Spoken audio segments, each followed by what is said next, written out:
Welcome everybody, Senior Scientist here. I want to talk a couple different things. One is the start of what, well, it looks like we're going to get some nice pumps here on all of our cryptos. And starting with Bitcoin Cash, we jumped up to, what was it, 385. Okay, no big deal. But this is just the start of things. I want to start with Bitcoin Cash and just look at a different theory. So we talk, and you may have heard others talk about this ABC correction that we're in. And there's another way to draw it. And if we take out kind of the wicks, the top parts of the all-time high, and we actually start our fib there as well. And you can make a case that we actually already did break out of this, and we're already retesting the top.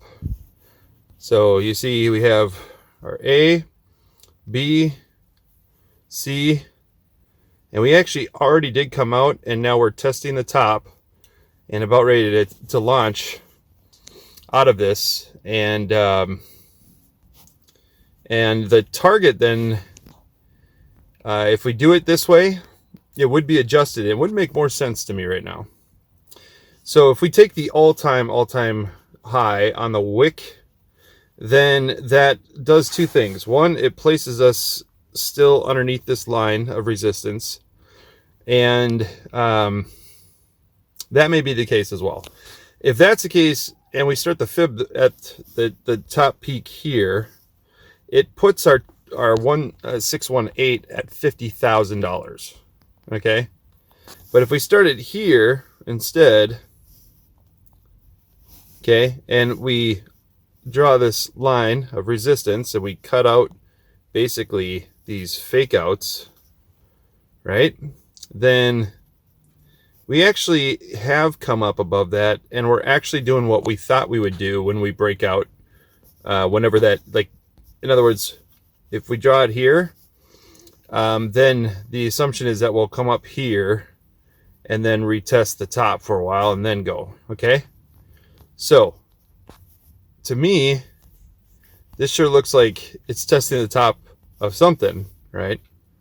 It looks like it's already this test up here, according to Wyckoff, would be called a sign of strength. But we could just say it's testing the top of a previous resistance, long-term resistance. So if this is a long-term resistance, which we look at it and certainly seems that, I mean, initially here, and then we had a fake out, and we came on down, came up in a bull rally, and just had another fake out right there. But then that line is showing resistance twice here on the weekly. So there, and it was resistance, excuse me, sorry. And anyway, so the rather than being the 1618, so if we take the length of this mouth, which I already did that with this line here, if we do that, it brings the target basically again right near the 1618, and that target would be closer to 14,581 to 18,000, so anywhere from 15 to 18,000 may be sort of the top of this next wave, whatever wave that is. If it's a wave, typically when you have these big long corrections, which we have to remember, this came off of Bitcoin, or however you want to say it, whatever, I'm not going to get into that, but let's just assume wave 3 got us up here. This would be your wave 4, and then we're beginning to do wave 5, and wave 5 can go higher. It can go higher than 1618. There's no criteria with it, so we'll see. But I will say that if we look at a lot of the bull runs and how they begin with Bitcoin and some of these others, I'm not going to show on other things because it takes too much time, but you can look at this final little wave here, if you will. And typically then you go to the 4.236 for your top. That's the top of the bull run cycle. Okay.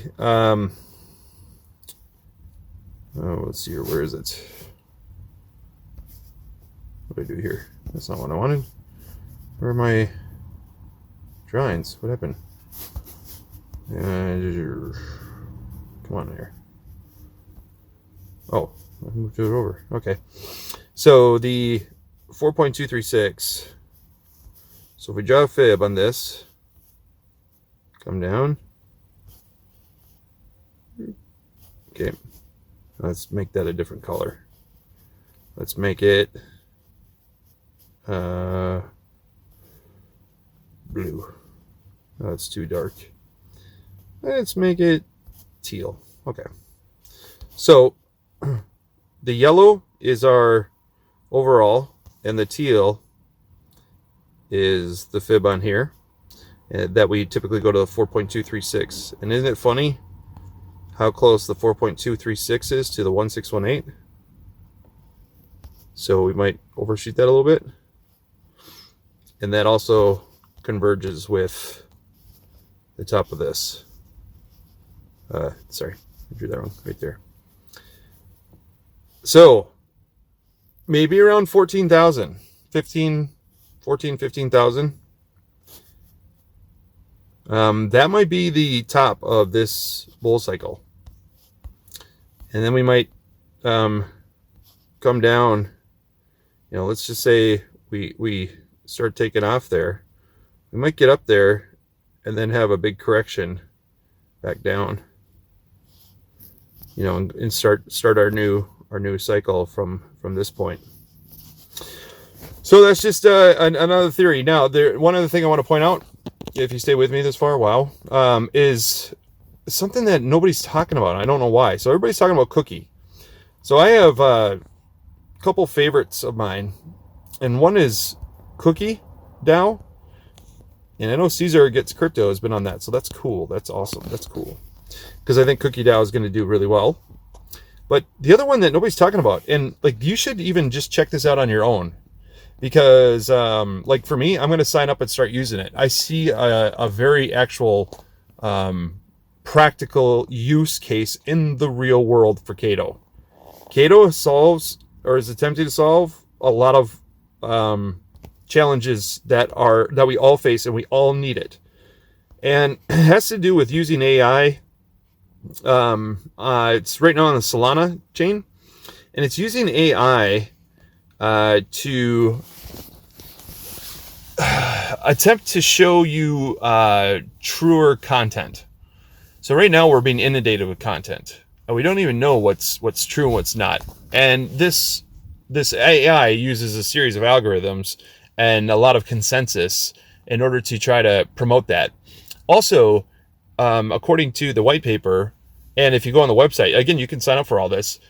It is, I don't fully understand it right now, but if you're a YouTuber, for example, and you're producing content, and the people who are watching this content, you are the consumer. So as a consumer, you're not making any money on spending time and going through content. And the content creator is making a fraction of the amount of views and such that their videos are actually drawing. And you have whatever platform, they're the ones who are raking in the dough. They're taking 95, 98% of the profits.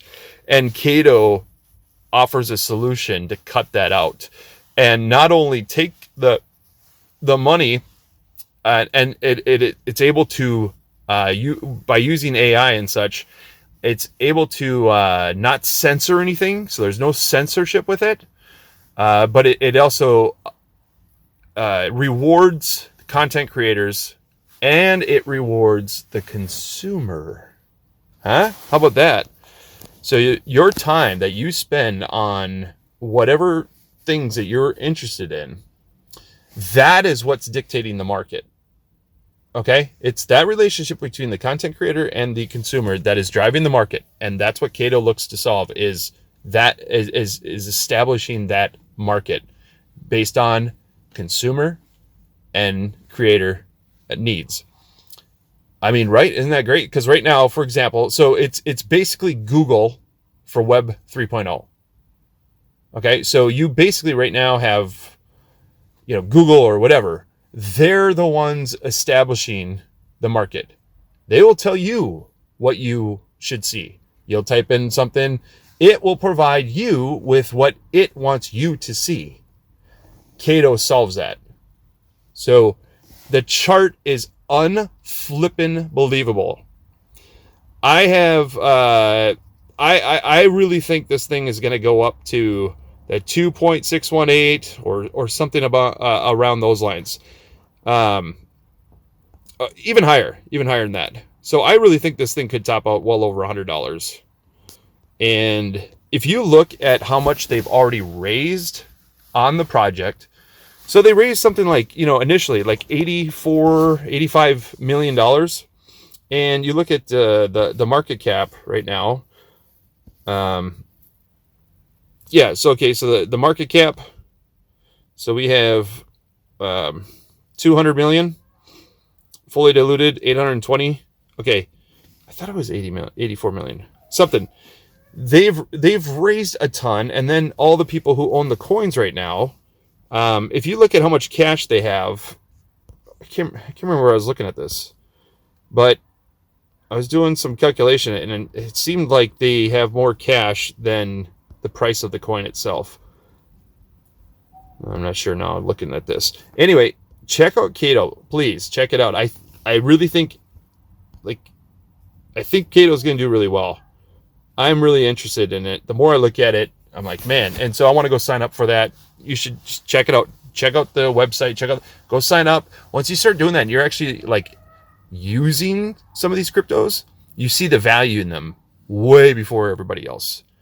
And look at this chart. I mean, this thing's getting ready to explode. Check this out on the daily. There is nothing but bullish divergence being created. So we have lower lows, and then we just turned a corner, and it's kind of starting to pump. You see the stochastic, that's the stochastic. So if I put the RSI on here, you'll really start seeing the bullish divergence. It's crossed now on the MACD for the first time. It's crossed higher. And so check it out.